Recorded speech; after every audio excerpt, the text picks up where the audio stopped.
এরপরে রয়েছে দেখো ফিওর্ড। ফিওর্ডটা কি? ফিওর্ড হচ্ছে হিমবাহ দ্বারা মানে হিমবাহের ক্ষয়কার্যের ফলে সৃষ্ট একটা ভূমিরূপ, যেটা সমুদ্রের তলে অবস্থান করে। মানে ফিওর্ড হচ্ছে হিমবাহ কর্তৃত উপত্যকা, যেটা সমুদ্রের জল দ্বারা প্লাবিত হয় এবং সমুদ্রের নিচে মানে সমুদ্র তলে অবস্থান করে। আর এই ফিওর্ডের প্রান্তভাগে চৌকাঠের মতো একটি অংশ থাকে, আর এর ঊর্ধ্বাংশটা মানে ফিওর্ডের উপরের অংশটা বরফের গভীরতা বেশি থাকার ফলে ক্ষয়ের পরিমাণও বেশি হয়। যেমন দেখো নরওয়ের সজনে ফিওর্ড, এটি হচ্ছে পৃথিবীর গভীরতম ফিওর্ড। নরওয়েকে ফিওর্ডের দেশ বলা হয়, এটা আমরা সবাই জানি, মনে রাখবে এটা। তারপরে রয়েছে দেখো ড্রামলিন।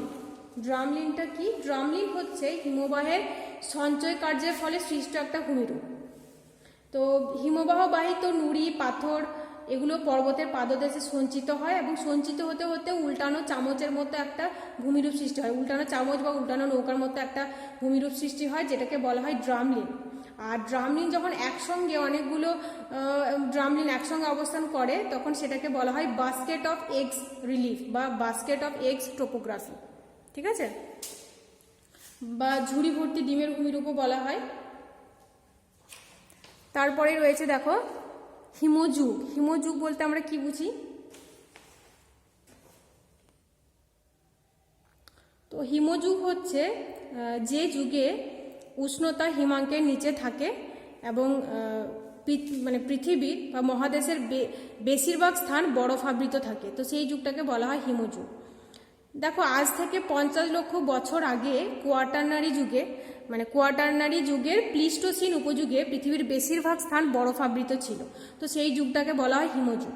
তো হিমযুগ বলতে আমরা এটা বলতে পারি যে ভূতাত্ত্বিক সময় ধরে উষ্ণতা হিমাঙ্কের নিচে থাকায় মহাদেশের অধিকাংশ স্থান বরফাবৃত থাকে, সেই যুগকে বলা হয় হিমযুগ। ঠিক আছে, এরপরে রয়েছে দেখো র্যানক্ল্যাফট। র্যানক্ল্যাফটটা কি? র্যানক্ল্যাফট হচ্ছে সার্কের পিছন দিকে যে প্রাচীরের মতো অংশ থাকে। সার্ক আমি বললাম তোমাদেরকে, সার্ক বা কড়ি, যেটা হিমবাহের ক্ষয় কার্যের ফলে সৃষ্ট হচ্ছে এবং অনেকটা আরাম কেদারের মতো দেখতে। তো সার্কের পিছনে যে প্রাচীরটি সেটি দিনের বেলা সূর্যের তাপে অনেকটা উষ্ণ হয়ে যায়। আবার এই তাপটা যখন বিকিরণ করে তখন সেই বিকিরিত তাপে সার্কের যে হিমবাহটা সেই হিমবাহ গলে গিয়ে হিমবাহ এবং তার প্রাচীরের পৃষ্ঠের মধ্যে একটি ফাঁকের সৃষ্টি হয়, তো সেই ফাঁকটিকে বলা হয় র্যানক্ল্যাফট। ঠিক আছে, এরপরে রয়েছে দেখো হিমানি সম্প্রপাত। হিমানি সম্প্রপাত কি? এটা তোমাদের খুবই ইম্পর্ট্যান্ট একটা কোশ্চেন। হিমানি সম্প্রপাত কি? তো এটা তোমরা ভালো করে পড়বে। হিমানি সম্প্রপাত হচ্ছে পর্বতের উপরের হিমবাহ থেকে যখন বিশাল পরিমাণ বরফের স্তূপ ভেঙে প্রবল বেগে নিচে নামতে থাকে, নিচে এসে পড়ে, তখন সেটাকে বলা হয় হিমানি সম্প্রপাত। ঠিক আছে, তারপরে দেখো রয়েছে আগামুখ। আগামুখটা কি? আগামুখ হচ্ছে হিমবাহ অবক্ষেপিত যে বড় বড় শিলাখণ্ডের সঙ্গে আকৃতি ও প্রকৃতিগতভাবে আঞ্চলিক শিলাসমূহের কোনো মিল থাকে না, তো ওই অবক্ষেপিত শিলাখণ্ডগুলিকে বলা হয় আগামুখ। এই আগামুখকে ইরাটিকও বলা হয়। আগামুখটা আমি আরেকবার বলি তোমাদেরকে, তাহলে বুঝতে পারবে। আগামুখ হচ্ছে হিমবাহ দ্বারা যে শিলাখণ্ডগুলো এলো হিমবাহ দ্বারা শিলাখণ্ডগুলো যে ক্ষয় করে অন্যত্র এলো, সেই অঞ্চলের যে শিলাসমূহ সেই শিলাসমূহের সঙ্গে ওই যে হিমবাহ অবক্ষেপিত যে শিলাখণ্ড তাদের কোনো মিল থাকে না, তো হিমবাহ অবক্ষেপিত যে শিলাখণ্ডগুলো সেগুলোকে বলা হয় আগামুখ। ঠিক আছে, যেমন কাশ্মীরের পহেলগাঁও অঞ্চলে এই আগামুখ দেখতে পাওয়া যায়। এরপরে রয়েছে দেখো কুঁজ। কুঁজ কি? কুঁজ হচ্ছে হিমবাহের ক্ষয়কার্যের ফলে পার্বত্য অঞ্চলে কোনো কোনো স্থানে চারিদিকে মসৃণ ও খাড়া ঢাল বিশিষ্ট ঢিবির সৃষ্টি হয়, তো এই মসৃণ ও খাড়া ঢাল বিশিষ্ট ঢিবিগুলিকে বলা হয় কুঁজ। যেমন স্কটল্যান্ডে কুঁজ দেখতে পাওয়া যায়, মানে এইরকম ভূমিরূপ দেখতে পাওয়া যায়। এরপরে দেখো রয়েছে হর্ন। হর্ন কি?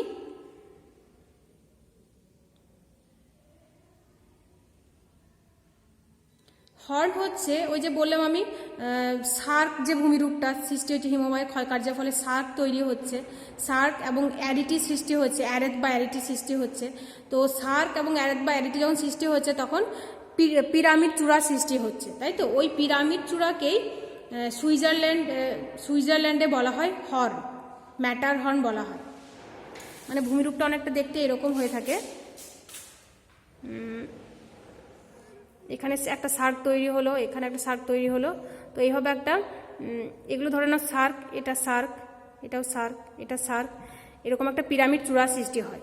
তো এটাকে বলা হয় হর্ন, পিরামিড চূড়া বা হর্ন বলা হয়, ঠিক আছে? এরপর রয়েছে দেখো প্যাটার্ন স্টার হ্রদ।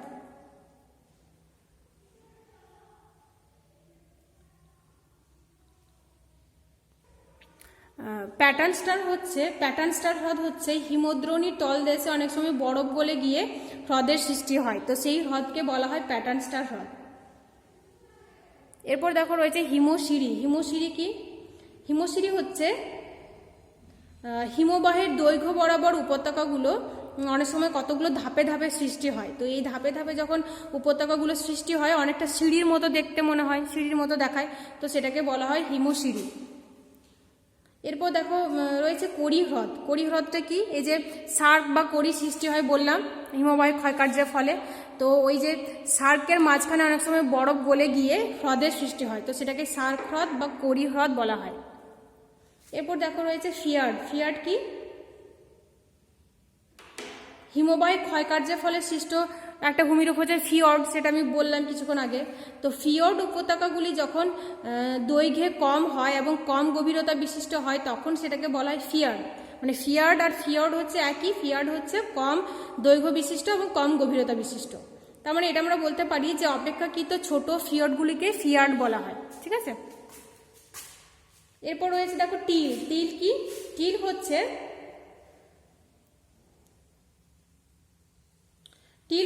ছোট ছোট কাদা কণা বলতে পারি আমরা, এবং অনেক বড় শিলাও হতে পারে, ছোট ছোট কর্দম কণা এবং বড় শিলা দিয়ে সৃষ্ট যে অসমসত্ব শিলার যে মিশ্রণ, যেটা হিমবাহ থেকে সরাসরি সৃষ্টি হয়, সেটাকে বলা হয় টিল। মানে টিল ছোট প্রস্তরখণ্ডও হতে পারে এবং বড় শিলা বিশিষ্টও হতে পারে, ঠিক আছে?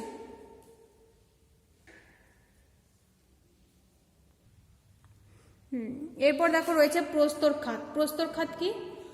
প্রস্তরখাত হচ্ছে কোনো স্থানে, মানে কোনো স্থানে হিমবাহের ঘর্ষণে হিমবাহ উপত্যকায় অজস্র ছোট বড় গর্তের সৃষ্টি হয়। তো এই যে গর্তগুলো সৃষ্টি হয় এই গর্তকে বলা হয় প্রস্তরখাত।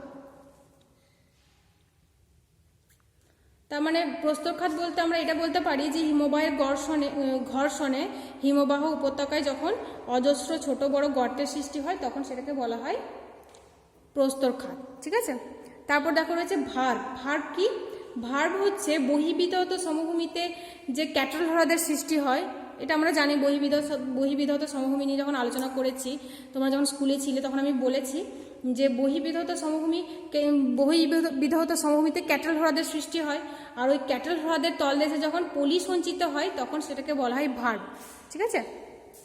তো এই যে ওয়ার্ডগুলো আমি বোর্ডে লিখেছি এগুলো তোমরা ভালো করে পড়বে, আর যে শর্ট কোশ্চেনগুলো আমি বললাম তোমাদেরকে এই হিমবাহ থেকে সেগুলো ভালো করে পড়ো। আর এখান থেকে তোমরা হিমবাহের ক্ষয়কার্যের ফলে সৃষ্ট ভূমিরূপ এবং সঞ্চয় কার্যের ফলে সৃষ্ট ভূমিরূপ এগুলো ভালো করে পড়ো, ঠিক আছে? নেক্সট ক্লাসে আমরা বায়ু ক্ষয়কার্য এবং সঞ্চয় কার্যের ফলে সৃষ্ট ভূমিরূপগুলো সম্পর্কে আলোচনা করব।